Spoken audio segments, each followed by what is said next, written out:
On March the 24th, a Russian missile launched into the west of Ukraine crossed the border and passed over the Polish town of Osoro. In response, Poland raised its planes, the country's defense minister said. According to the Polish defense minister, the Russian missile was in the country's airspace for 39 seconds. An attempt to shoot it down would put Polish residents at risk, explained the operational command of the Polish Air Force.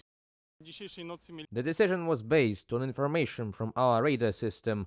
An assessment of the missile's trajectory, speed and altitude indicated that it would leave our airspace.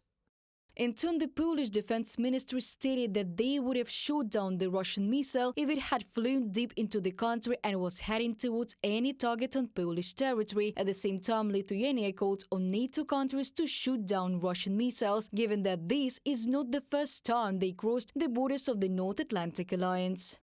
Well, I have to remind that this is not the first time that this is happening. There have been a number of violations of airspace in Romania, and this is not the first time that Polish airspace was violated. So you could tell that one time is a mistake, but if we allow that to happen, it sounds like an invitation. So we have to change our position, we have to change our posture, and send a very clear message that if it happens again, the missiles, the drones, they will be taken down.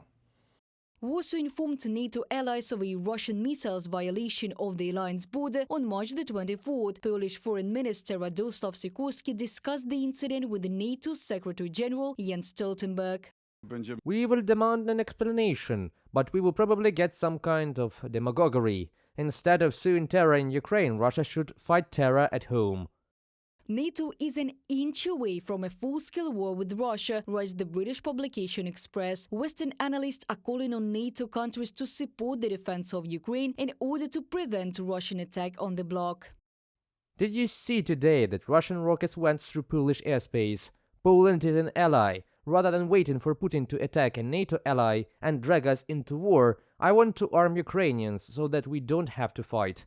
Michael McFall, analyst at Stanford University, on X social network. Poland does not rule out new incidents with Russian missiles while the war against Ukraine is ongoing. Warsaw announced its intention to strengthen Polish defense and strengthen the presence of its troops on a permanent basis in the east, in the border areas with Belarus and Russia, as well as with Lithuania and Ukraine. The measures are aimed at deterring potential enemy attacks, the country's defense minister emphasized, but they do not intend to expel the Russian ambassador from Poland yet after he ignored the country's diplomatic note protest. Reported by Diana Kolesnik, Христина Домбровська, UATV News.